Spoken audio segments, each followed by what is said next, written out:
I'm Lauren. I'm the program director at Gryt Health, and I'm a cervical cancer survivor.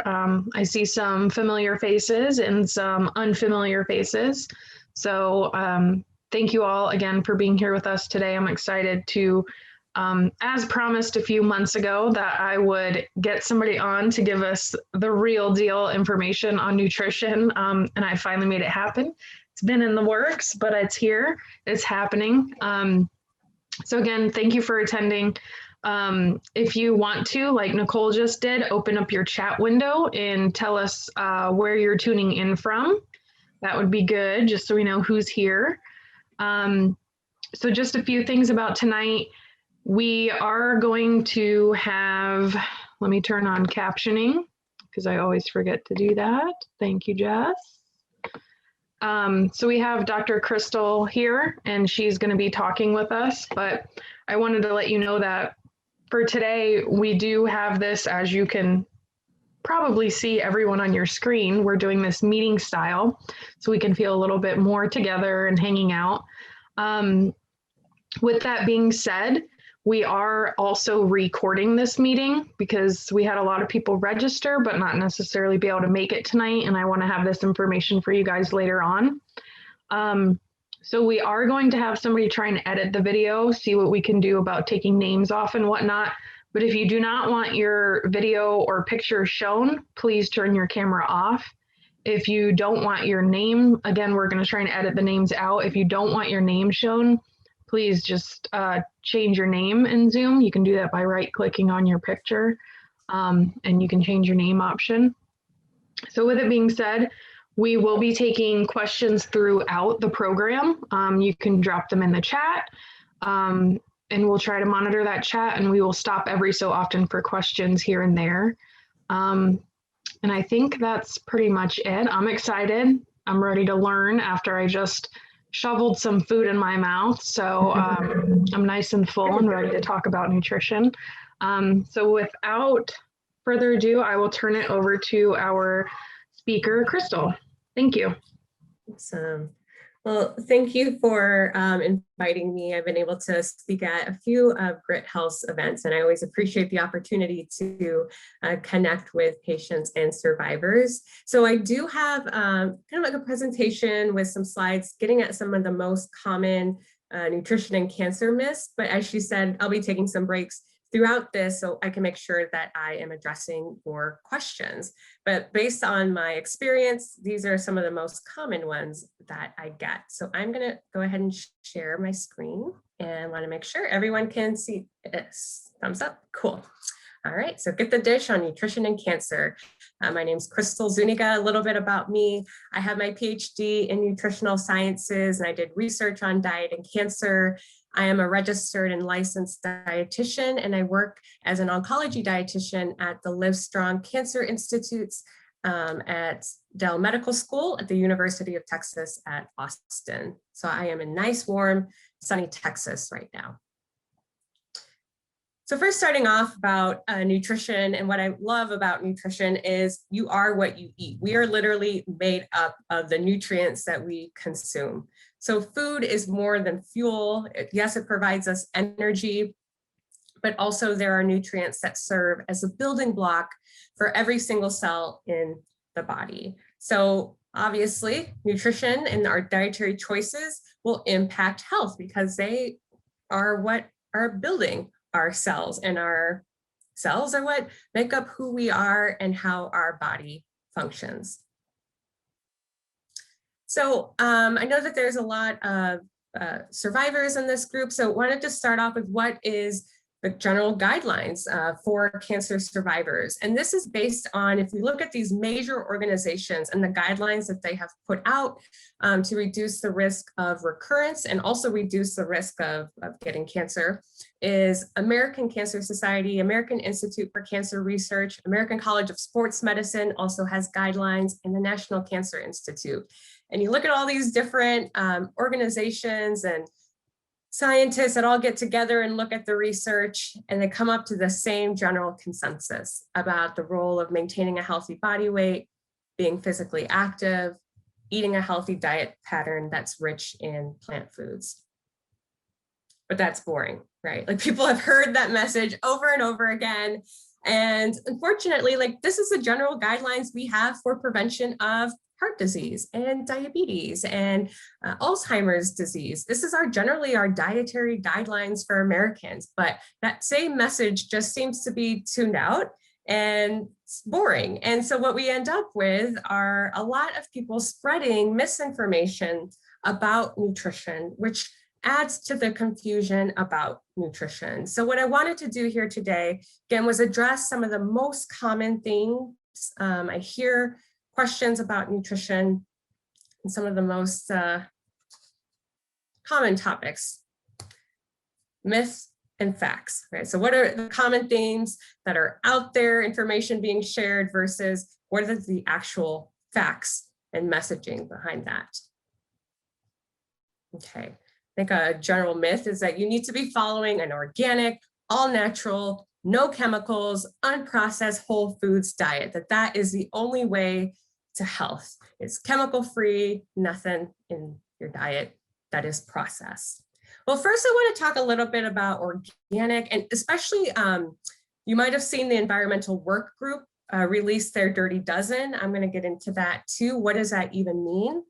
Well, what does organic mean? Is that organic has nothing to do with the nutritional value of a food. It's relating to how that food is made and manufactured, or sorry, grown. So what's allowed in organic farming is use of biological pest management, crop rotations, composting, manure, and organic pesticides and fungicides. So organic does not mean pesticide or fungicide free. There are just a certain,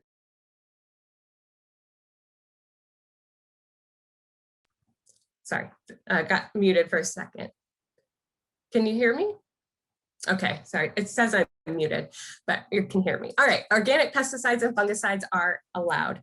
What's not allowed are some synthetic pesticides, antibiotics, fertilizers, hormones, sludge, GMOs, or radiation. So again, nothing to do with nutritional value, just the way that it is grown. And so USDA organic label can only be used if more than 95% of the ingredients are organic. So if it is like a packaged food, it can say made with organic if 70% or more are made with organic ingredients. So again, organic does not mean healthy, and put this false organic food. This is comparing these two labels of sandwich cookies like Oreos. One of them is an Oreo, one of them is an organic sandwich cookie.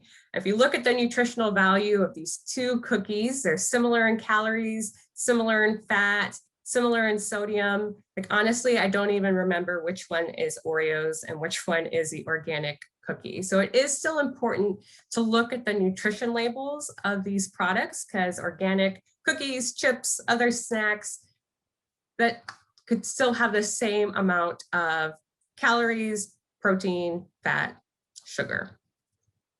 Okay. And there has actually been research done showing that labels that say natural, organic, or have more natural looking label colors, people perceive to be healthier and also perceive it to be less in calories. And that's what they want you to believe, so that you'll pay a little more for their product. So what about the Dirty Dozen? Again, this was the Environmental Working Group just released this. They do this every year, and they put out their Dirty Dozen and their Clean 15. Well, what does this label even mean, or where does this list even come from? Well, they're creating this list using the USDA's pesticide residue analysis. And I'll get into how that analysis is done. And all they do in creating this list is they look at the total number of pesticides that were detected on these fruits or vegetables. No regard to dose. They're just simply counting this strawberries had the most amount of different pesticide residues on that fruit. There have also been some infographics already being spread around comparing the pesticide residue in organic versus non-organic food. In the USDA pesticide analysis, they are not measuring organic pesticides.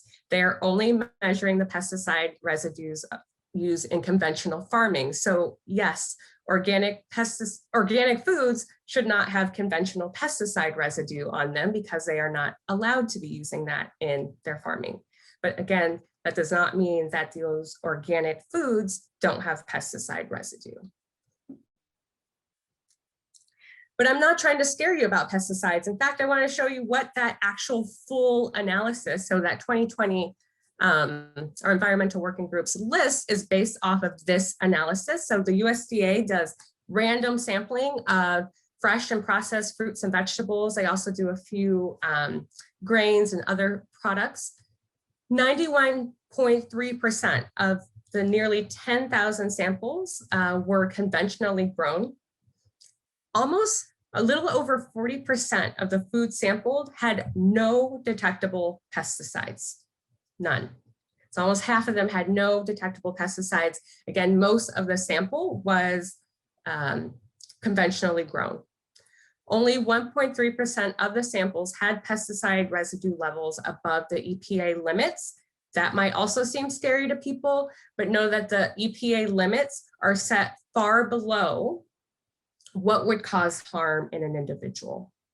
Okay, because there's even a safety factor put in there. So all this to say that organic does not necessarily mean healthier, and that conventionally grown produce is safe, and that you should be eating these things in your diet. Okay, there's a lot of this perception of fear with GMO too, which is not allowed in organic. Several organizations internationally as well agree that GMOs are safe. And actually there are only 10 GMO crops allowed in the United States.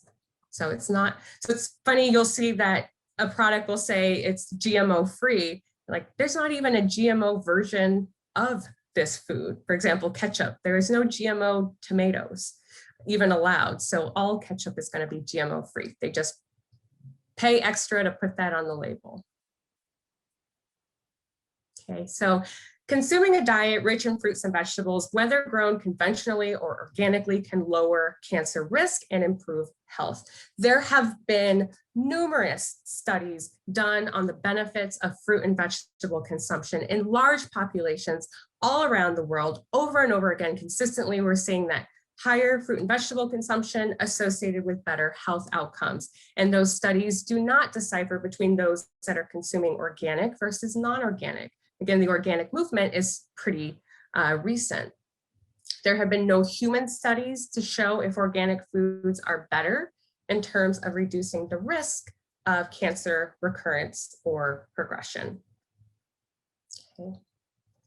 And then finally, here are some other labels that don't mean healthier. A lot of these labels actually don't have definitions from our USDA or FDA, but natural, cage-free, no artificial flavors or colors or no preservatives. You're seeing a whole bunch of new labels put on products, again, to help people pay a little more for their product.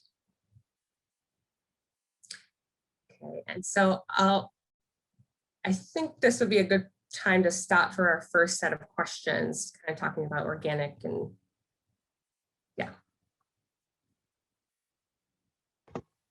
Yeah, so if anybody has a question relating to something organic or GMO, you can feel free to unmute or type your question in the chat. I see a question about Roundup and Cheerios.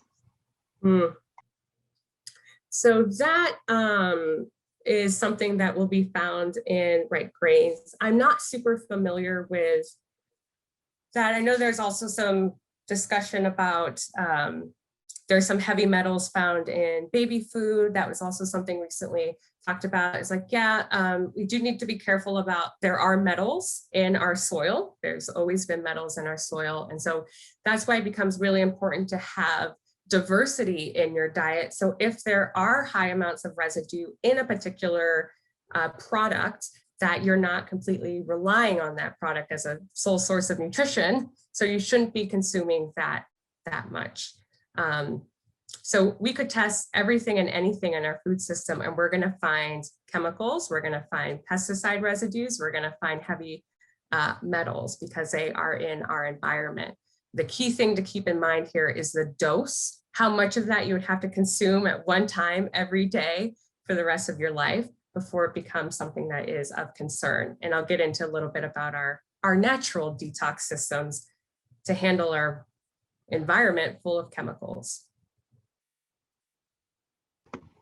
Great, thank you. We have a couple more questions, but I think some of it will be covered moving forward. So I think we will stop in another bit to take more questions, but let's keep learning. Cool. Thanks for that question. So back into like chemicals, everything is made up of chemicals. I've seen on a label before, which I don't know how that's allowed, where it says chemical free. It's like, well, everything is made up of chemicals. This is an ingredient for an egg. If we put in all of the chemicals that are in an egg that make up an egg, whole food, you can see it's all made up of chemicals. And that even our fruits and vegetables contain things that could kill us, like formaldehyde. Amygdalin is broken up into arsenic, but the dose makes the poison, right? And so it's important to pay attention to, just because a chemical is present does not mean that it's harmful. We are concerned about the amount that is present. That's the whole science of toxicology, is how does our body metabolize different doses of the chemicals, and it takes a certain dose to actually even elicit any damage. So there is a lot of fear mongering around chemicals, saying that this is full of chemicals. It's like everything is full of chemicals. We are made up of chemicals, but by selling the fear around chemicals, it helps to sell the need to regularly detox or cleanse your body, and buy detox supplements or teas or cleanses. We have detox systems. We've got our liver, we've got our kidney. We also have our skin that helps in detoxification. We have natural detox systems. This is what they do all day, every day, is take in these chemicals and things that we're exposing into our body, breaking them down into compounds that the body can then excrete and not cause damage while they are there. So what I recommend is using things in your diet to help promote the function of our natural detox systems. So fruits and vegetables are things that can help promote natural detoxification enzyme systems in our liver, improving the function of that. Getting a diet that provides adequate vitamins and minerals, because these processes rely on these vitamins and minerals to function. Adequate hydration to help those kidneys excrete some of these water-soluble compounds. So using our diet to help promote the function and health of our natural detox systems is a good idea, but you don't necessarily need to be drinking detox teas or cleanses to do that. And they often are very harsh. There's an example, I know, like activated charcoal, and those types of cleanses are really popular. And activated charcoal can actually bind, yes, it binds to chemicals, but it can also bind to medications and reduce the efficacy of those medications. Okay. So there's also this myth that dietary supplements are needed to prevent cancer recurrence. A dietary supplement market in the US is poorly regulated and multi-billion-dollar industry, and continuing to grow and grow. So if we can tell people that they're not getting enough of something, we can sell them these products. Well, the American Institute for Cancer Research does not recommend using supplements for cancer prevention. We currently don't have research to recommend a particular supplement. Some of our current research shows no benefit of taking a multivitamin on, for example, mortality things. So there is not a recommendation to take a supplement for prevention of cancer. Now, I will say that with one caveat. We are learning a lot more about vitamin D and the role of vitamin D in cancer prevention, but still that evidence is not yet strong enough to come up with a guideline about that yet. So it's also important to keep in mind that these guidelines are based on the evidence and the accumulating evidence we have at the time. And so we are still keeping up with the research, but it takes multiple studies before we'll change a guideline. And by we, I mean like not me, like scientists as a whole, all right? But if you are considering taking a supplement, it is important to keep in mind that in the US, that dietary supplements, they are regulated by the FDA, but they do not have to provide to the FDA any sort of proof of safety, efficacy, or purity before they're allowed on the market, like a medication would be. And often it's going to take lots of evidence to come up before the FDA has enough information to go after a supplement company or ask them to stop producing that supplement. Okay, so it is a buyer beware market with supplements. So we should not be using supplements to replace nutrient-rich foods in the diet. It's not recommended for cancer prevention. More is not necessarily better. Your liver and kidney are going to have to handle any supplement that you take in. And always review all of your products with your healthcare team, because natural does not mean safe. There are reports of a lot of these herbal supplements, plant-based supplements that are actually really high in heavy metals because they're purified, dehydrated, and become concentrated. So just because it's natural does not mean it's safe, and it's important to consider that. Okay, so I have to focus on the foundation. That too much time is spent here, like what's the next supplement I should take, what turmeric supplement, B complex, adrenal support thing, focusing on this part without paying attention to the foundations of nutrition, energy balance and adequate hydration, meeting your micro and macronutrient needs, getting a variety of healthful foods. These are going to have much more of an impact on your health than a supplement. Okay, so I think this would also be a good time to pick a question. Yeah, I know this next myth, that's going to be a big one that I think we've all heard of. We'll stop there.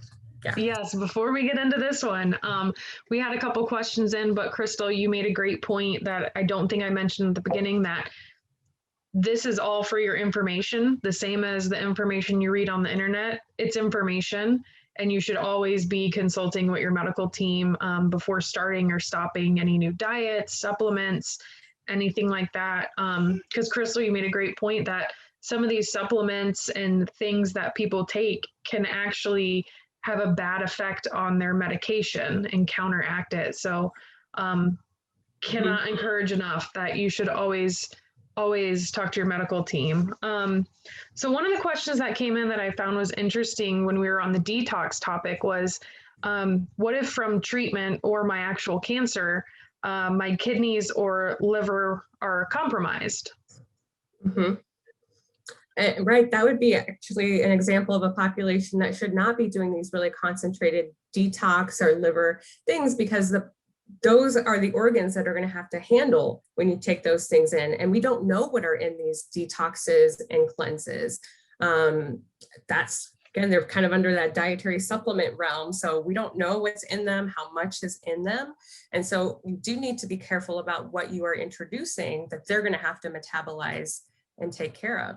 Just like during treatment, your providers are looking at kidney function and liver function before giving a medication, because they want to make sure that they can handle metabolizing and excreting those drugs. So I would say in those situations, we actually have to be more aware of the potential harm of these detox cleanses, things like that. Great. Another question was, instead of going the route of supplements and things like that, are there any certain fruits or veggies or foods that are encouraged to include in a diet to help with detox, or is it just an overall balanced diet?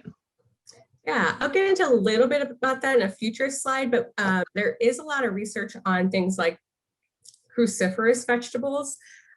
They specifically, like broccoli, has been one food that has been shown in several studies to activate detoxification enzyme systems, and shown to reduce the risk of liver cancer. But we're also learning, I mean, that's just what they end up studying. They're like, oh, this is one interesting thing found in broccoli, and doing that. We don't know all of the different phytochemicals. So again, not all chemicals are bad, right? These are chemicals that are in foods. We haven't been able to identify all of them and all of their functions. So the more diversity of plant foods you can introduce in your diet, the more exposure you're getting to these compounds that can help support these detox systems in our body. Great, great, thank you. Well, on that note, we will jump into this big myth that I know a lot of us have heard and questioned and believed, and excited to hear what you have to say about sugar. Yeah, this one will not die, and I'll probably have to talk about this till the end of time about does sugar feed cancer? Well, what is sugar when we say sugar feeds cancer? Well, sugar is a colloquial term for sucrose, and sucrose is made up of glucose and fructose. So table sugar, sugar beet, sugar cane, coconut sugar, beet, it's sugar, okay? And the body is going to break down this compound sucrose into glucose and fructose, okay? And so when they're saying sugar feeds cancer, it's talking about glucose, because all carbohydrates from our diet are going to be broken down into glucose. Even when you eat fructose, your liver turns that into glucose. Even when you eat galactose, which is found in the sugar lactose in milk, your body turns that into glucose, because that is that basic source of energy that every single cell in your body uses for energy. In fact, our red blood cells have an absolute requirement for glucose. They can only use glucose as a source of energy.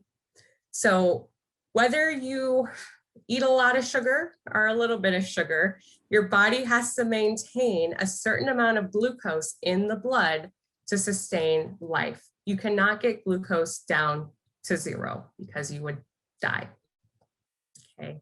Because every single cell in your body uses glucose, every single cell, including red blood cell. Like I said, absolute requirement. Your brain has a preference for glucose because it is a rapid source of energy. So we can't get that glucose down to 0. And if you do not consume enough of it, your body will make it.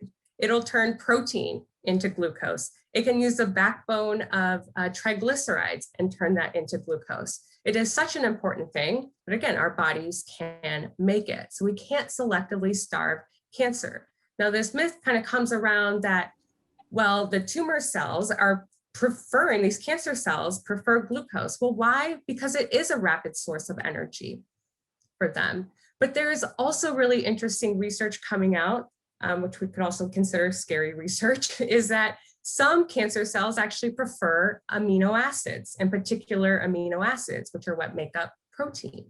So what that shows is that these cancer cells can also be metabolically flexible and choose sugar for energy. They're going to use protein for energy, but they also need every single building block. So as I talked about earlier, that we are what we eat. Every cell requires micronutrients, carbs, protein, energy. Cancer cells are going to require the same thing too. So we can't selectively starve them. There is some interesting research about ketogenic diet, and I'll get into in a little bit. I think Krystle may have frozen because I see everyone else still moving around. So we will give her a minute to get back online with some stable internet. But you guys are getting some great questions. Oh, there she is. She's back. Okay. All right, let's go. See, this myth doesn't like me as much as I don't like it.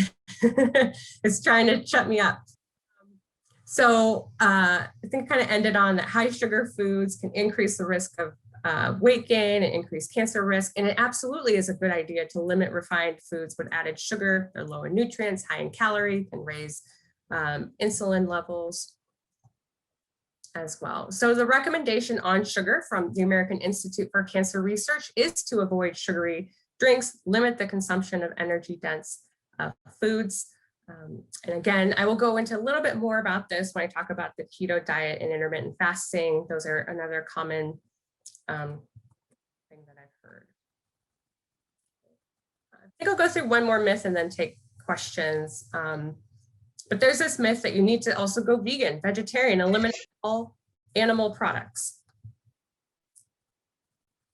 Okay, Again, American Institute for Cancer Research does actually have a guideline about meat and recommends limiting red meat. So red meats, beef, pork, lamb, ham, bacon, hot dogs, these are processed meats. But limiting red meat to 12 to 18 ounces per week and trying to actually avoid some of the processed meats because those are high in nitrates and nitrites. And this has been shown to be correlated with an increased risk of colorectal cancers. But there is currently no clear evidence that vegetarian or vegan is more protective than a diet that is plant-based, but still includes some animal protein. So you don't have to eliminate all animal products from your diet. I like to consider it plant-forward. You could call it plant-focused or plant-based. That does not mean vegan or vegetarian. And a plant-forward diet is going to provide fiber, which is supporting that gut microbiome, which we're learning more and more about. The micronutrients of vitamins and minerals are going to come from our plant foods, and the phytochemicals. So these are plant-containing compounds that have benefits in us. As I talked on earlier, it can promote the activity of natural detox systems, and the more variety, the better. I always put a bunch of these types of slides just to show the amount of variety in plant foods and the amount of colors. So it's like telling us to eat them. They're so bright and beautiful. And so the more that you can include in your diet, the better. And you are exposing yourself to more micronutrients, phytochemicals, fiber. Okay, but again, with plant focus and plant forward, here we go, another opportunity to sell you some products. So there's been a whole rise of these plant-based processed foods though. And I'm not saying all processed food is bad. I'm saying, look at the label. Just because something advertises that it's plant-based or it's vegetarian or it's vegan, it's still important to look at the nutrition facts label and look at what's in these products. So this is a Beyond Burger versus a lean beef burger, which yes, we should be trying to limit red meat. But for comparison's sake, this is higher in calories, it's higher in fat, it's higher in sodium. It has about the same amount of protein. And then you look at this, we're calling it plant-based, but it's essentially just extraction of the protein from a pea and using that and seasoning it to taste like beef. So this is not the same thing as eating a pea. This is taking that protein out of the pea and then turning it into a plant-based product, burger patty. Okay. So I think this would also be a good time to answer any questions you might have about the sugar feeds cancer or vegetarian vegan diets. Yeah, what you just said about the pea protein in the products versus eating, you know, a bowl of peas, like who would have thought? That's crazy. Mm-hmm.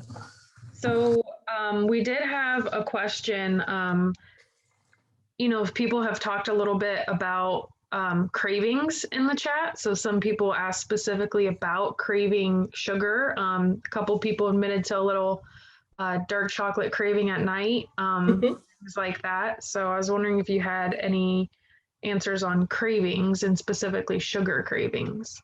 Yeah, definitely during treatment, there are taste changes that happen during treatment, and the taste buds are all whack is I think the best way to describe it. And so there can be a preference for sugary and sweet foods, which again, this is a short period of time. I say during treatment, we're focused on you getting in nutrition. Okay. I often try to use that to people's advantage. It's like, well, could you do, when we need to get into some more protein, a sweetened yogurt or marinating some meat and something sweet so that you can also use that preference for sweet to help get in some other nutrients that you need. Because it's perfectly okay to have sweetened foods, but let's also make sure you're getting the other nutrients that your body needs. So, yeah. And also we know steroids can also really up the sugar cravings. That's a good one to know. I did not know that. I know a lot of us, certain treatments and infusions, steroids are normally commonly prescribed. So that's a new one for me. I'm learning a lot. So another question we had, oh, let me scroll up here, was somebody had asked about the processed meats. I know you said it kind of everything in moderation and, try to limit things, but if processed meat is claiming to be without nitrites or nitrates, what would you say? That it is not nitrate free. Actually, what they use is celery juice.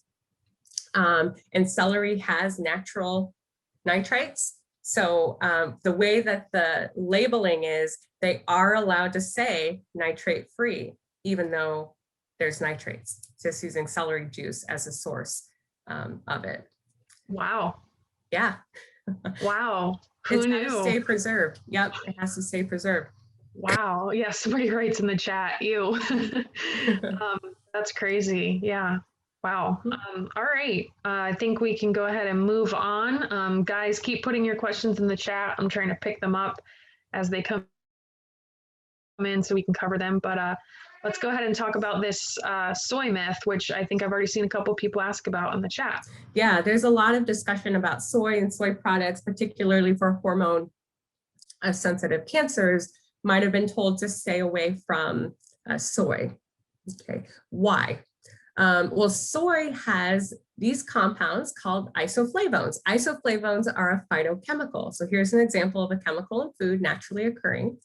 And if you look at the composition, the chemical structure of isoflavones, it is very similar to the structure of estrogen. So they actually can function as very weak estrogens. So you can get in the right configuration at the right dose, there's a chance that it could bind to an estrogen receptor. And then if there's an estrogen receptor positive cancer, the concern is that that would stimulate growth of that cancer, because these hormone therapies are meant to keep estrogen levels down. But soy contains several nutrients and phytochemicals shown to protect cancer. Lots of recent research coming out that soy consumption has been associated with a lower risk for breast cancer and recurrence. And the key things that I'm underlying here is moderate consumption and foods, so soy foods. What is moderate? That's about 1 to 2 servings a day. And it is advisable to stay away from things that are very concentrated forms of soy, because the amount of isoflavones in soy foods is generally low. But when you take out the water and you take out the fat and you get into this very concentrated form of the soy, then you're getting much higher isoflavone levels. And that could be increasing the potential risk of it binding to an estrogen receptor and stimulating growth. Okay. But then people what happens is stay away from soy. And then if they see soy on a label, it's like, oh, I can't eat this. It's important to keep in mind that not everything that has soy has those isoflavones. So if you are just trying to play it extra conservative and want to stay away from isoflavones, there is none in soybean oil, soy sauce, or soy lecithin. There's 0 isoflavones in there. Again, this is a table that's only a guide. It's going to vary by where it was grown and processed, but you can see here an example of soy protein concentrate, which is often used in a lot of these types of plant-based products. Look out for this kind of thing. They can be very high in isoflavones, versus having a serving of tofu or having a glass of soy milk or using soy milk in your smoothie. This is much lower than what you're going to find in isoflavone supplements or concentrated forms of soy. So moderate consumption of soy is nothing to be worried about. In fact, I said the research has shown benefits of soy consumption for reducing the risk of cancer. There's also this myth that you need to eat exotic and expensive superfoods. This is another growing popular term, is the term superfoods. And they're using this to say that here are natural cures your doctor won't tell you about using these superfoods. It's like soursop there. Foods that kill cancer, right? You see these types of things everywhere. There are no miracle foods. There has been no study showing one single food curing cancer or preventing cancer. What we have shown in research is that perhaps in animal studies that a diet that had broccoli powder in it reduced the risk of cancer developing. Okay, that doesn't mean that it killed the cancer or completely prevented cancer. That all of our plant foods are good sources of these phytochemicals. But what happens is they see something, a certain chemical from a certain food in a petri dish does something miraculous, and then it turns into, this is the next superfood, this is antioxidant rich, anti-cancer.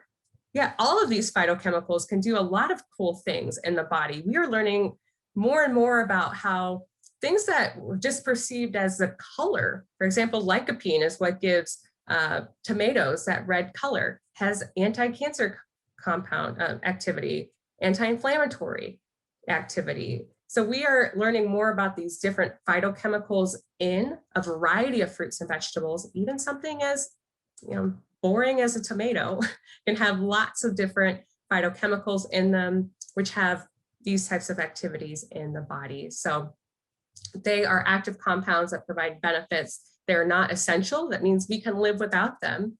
But the more that we have and the more variety we have, you're increasing your exposure to these compounds that have antioxidant, anti-inflammatory, anti-cancer, antiviral. For example, I think like acai is really popular now. Remember when everyone was saying that grapes are wine's healthy for you because grapes have resveratrol. It's just like, okay, what's the next one coming up that we're gonna claim as the next superfood and move over tomatoes? We're excited about acai now, or pomegranate. So they all get their little moment in the spotlight and then they get kicked off for the next superfood of the day, week, or year. So eat them all, they're all great. And then there's this myth that you need to follow some type of strict diet, that intermittent fasting, ketogenic diet, that's all the rage now, okay? I could do, and I have done, entire presentations about the keto diet and what do we know about keto diet in relation to cancer. Okay, this is specifically about cancer. There has been some interesting animal research, but what we have in human trials is still fairly limited. This was from a review published a couple of years ago about all of the clinical studies that have been done with keto diet and cancer. It's been primarily done in brain cancers or in advanced cancers that were not responsive to other treatments. They were not, there was no randomized controlled trials at that time. In these studies had an average adherence rate of less than 50%. They were not able to adhere to this diet. Regression was extremely rare, but there were frequent reports of side effects such as nausea, vomiting as well. So what we have for animals are following this diet every day, their whole life. And we see some benefits. This is controlled studies, but when we look at how that applies in humans, complex individual beings with different types of cancer and cancer mutations, genetic mutations, it just does not transfer over yet. And then intermittent fasting is also gaining a lot of attention. A paper was published on the fasting mimicking diet.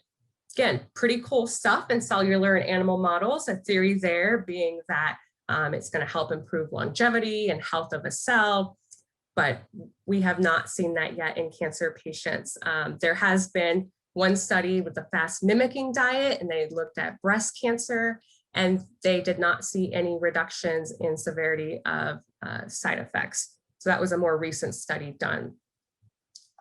We don't know which cancers this would be beneficial for, which stage, how long. And this is my primary concern, is that this is not appropriate for everyone. Just like there's not one cancer treatment for all cancer types. I think it's kind of silly to believe that one metabolic therapy or diet is going to be beneficial for all cancers at all stages. Those that already have unintended weight loss, a low BMI, a poor blood glucose control, need to be taking medications with food to absorb their medication, a history of disordered eating, or if there's GI issues, this would not be appropriate for that individual. So I do think that we need to pull it back about all the excitement and think about who is this most appropriate for, study that in that population. Okay, so I can stop there for one more round of questions. Yeah, great stuff. I'm really hearing that variety really is the spice of life with fruits and vegetables. I saw somebody in the chat who's team tomato. Tomatoes are boring. That's so funny. Thank you. Yeah, I studied tomatoes and prostate cancer. So yeah, I'm pro tomato. Team tomato. I love it. So we did have some questions, and I just really wanted to say something else that you said that really stuck with me. You know, you'll see things that are backed by science or research has been done, but real research is very strict and takes a lot of time. So what you had said about, you know, the keto diet or intermittent fasting, that these have been studied in animals, and that's something we have to remember is that not only is it only in animals, but these animals, they're putting this diet on them their whole life. You know, here I am almost 30, would be different than this mouse that has been on it since birth. Again, another thing you never really think of when you hear about research. So that was really cool. Somebody had asked, what about if you're, you know, in treatment or on certain medicines, and again, we're getting back to that taste thing of things tasting differently. What can you try to do to increase the amount of veggies or fruit you're eating if it's not tasting good?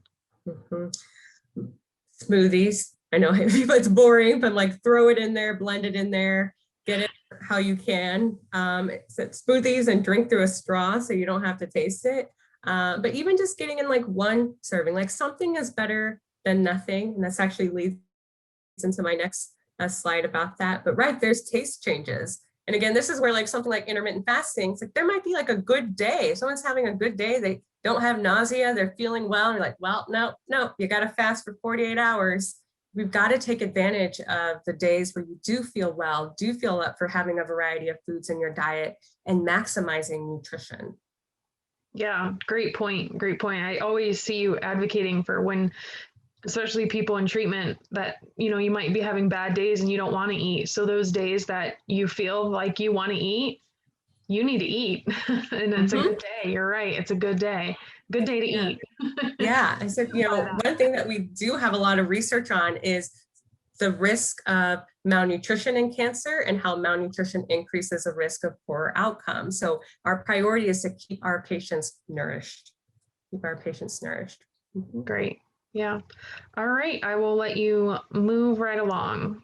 Yeah. So I'll kind of wrap this up here with talking about there are going to be bad days. There's taste changes, side effects that last a while. And like, yeah, I can't eat these superfoods, and intermittent fasting, it's just not something I can do. Abandon the all or nothing mentality about diet and focus on the basics. Start with the foundations of healthy eating, focusing on getting enough calories in, maybe that's what your focus is, or enough hydration, and setting realistic goals for yourself about what you can do. I'm going to try to prepare my snacks to bring to work, although not many people are like going into work anymore, but like that way, like I'll make sure I stop and have lunch every day, like setting realistic goals to meet yourself where you're at and avoid the comparison trap with social media. There are plenty of these cancer influencers too, showing smoothie bowls and their supplements that they're taking. It doesn't mean that their health is better than yours. And we all know that social media is the highlight reel. So avoid the comparison trap, meet yourself where you're at and what you can do. Do what you can with the resources that you have. And then challenge these food rules and beliefs. You might have been told by people like you can't have sugar and sugar is bad for you. And every time you eat sugar, you're stressed and that makes you eat more. And then it leads into this cycle. Question that, like, well, does it really? Where's the research on that? Hopefully now you know there's not much on that, and challenge these food rules and beliefs and find out what nutrition works for you and your health. Because nutrition, I study nutrition, I do nutrition as a career. It's an important tool, but I know that it is not the only tool. And other things that play into health, hydration, stress management, your physical and mental health, access to healthcare is foundational, right? And sleep. So it's more than just nutrition. We've got to consider everything that plays into an individual's health. So be critical. I hope what you just leave here today with is a message to be critical of a lot of the myths and things that you've been seeing online. Critically evaluate nutrition information. I feel like people spend more time criticizing a food label and looking at calories and sodium and ingredients than criticizing or being critical of the information that they're being exposed to online or from friends, loved ones, coworkers. Be just as critical about that. Read information closely, maintain a healthy skepticism. I see how people want to be optimistic, like, ooh, this thing's backed by science, this supplement is, I should take this. Be skeptical. You read beyond the headline, consider the source of who's providing this information. Because fear mongering makes money. I have this little image here of a door-to-door salesman selling this lady a problem. Because if you sell somebody a problem, they can sell you a solution, right? They can make money off of books, supplements, diet plans, programs, seminars, endorsement deals for the next supplement that they want to make money off of. So be very critical and skeptical of who's providing this information, who's scaring you about a particular compound or a particular ingredient or food plan, because they're likely trying to sell you the solution to a problem that they are selling you as well. And again, love nutrition. And I think it's awesome because I love keeping up with the science, because nutrition is so young. There's so much more we need to know. And I think the way that nutrition is communicated, it's communicated like we know more than we actually know. I think what is cool to see, this is published about the history of nutrition, just an image here, that we didn't even identify vitamins and minerals until the early 1900s. And then isolating and being able to make them. Our first dietary guidelines were not until 1983. Our first regulations on food labels was in 1991. Our regulations on dietary supplements came in 1994. Trans fats were not removed until like 2003, or it seems like forever ago, but or was it 13? Exactly, like it's all running together, but it's just like it takes so much research before we can shift things, change things, and that nutrition is young and it's a young science with more and more information coming out every day. So some nutrition resources, my primary one that I recommend when it comes to nutrition and cancer is the American Institute for Cancer Research. This is a nonprofit organization, has a ton of free consumer resources that even have an online plan if you want to start making changes in your diet or physical activity, a free program. There's lots of free resources, and it's all evidence-based. And they develop these cancer prevention guidelines every 10 years based on synthesis of research and gathering scientists. They're my favorite. These are good organizations, we're a government organization here. I just think that their consumer-facing resources are boring looking.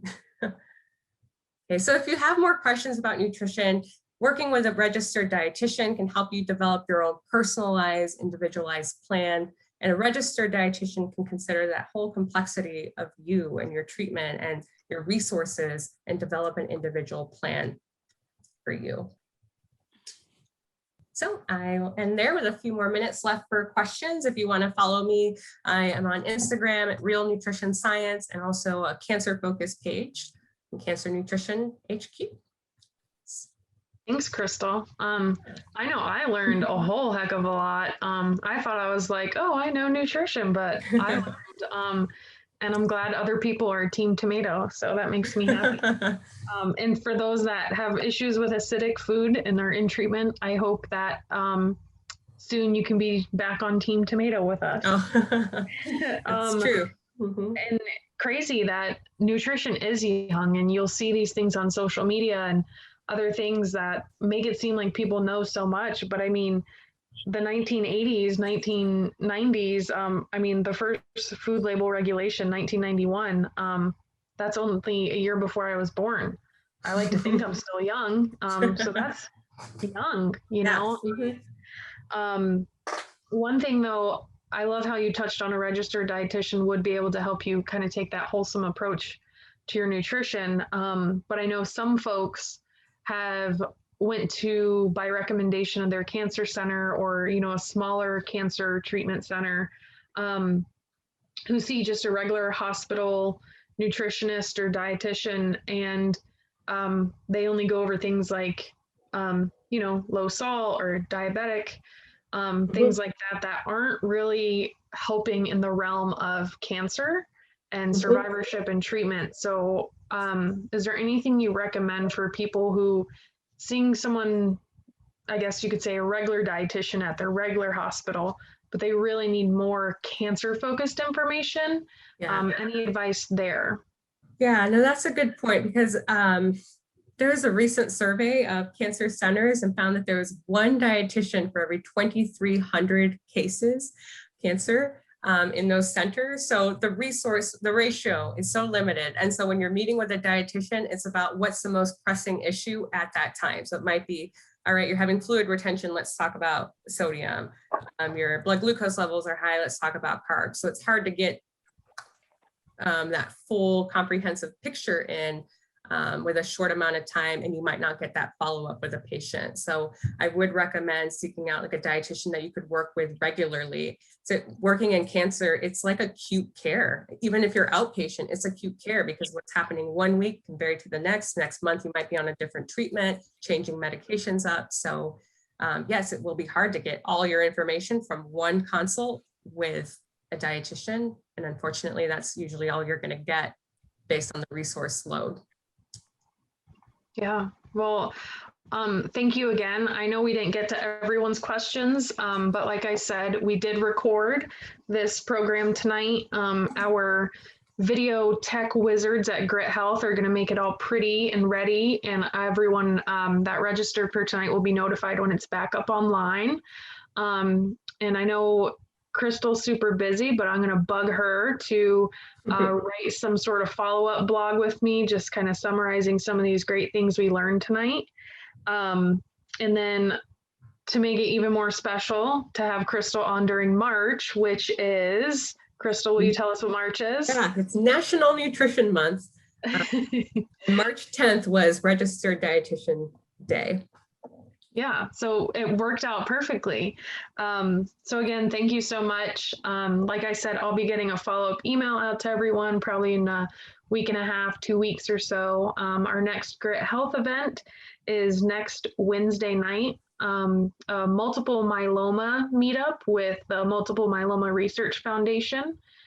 We also have programs happening in April with Triage Cancer, as well as our regular meetup. So you can always see what's going on at grythealth.com/events.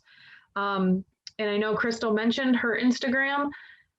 If you have Instagram, I highly recommend following her. If you don't have Instagram, make one just to follow her. A lot of you asked about the protein shakes, and I literally laugh all day long at Krystle's posts and information. She will go through and actually do taste testing of different protein shakes, different plant alternatives, like all those expensive things that you don't want to buy because they're expensive and you don't know if they taste terrible. She goes through them all. It's amazing. So I find the ones that taste terrible and let you know and stay away. Yes. There's many things I've seen her post that I don't buy at Trader Joe's because she says they tasted terrible. So one opinion, but yeah. So thank you again. Thanks everyone who attended and participated. I hope you guys learned stuff because I know I did. And I hope everybody has a great evening and rest of the week. Thank you.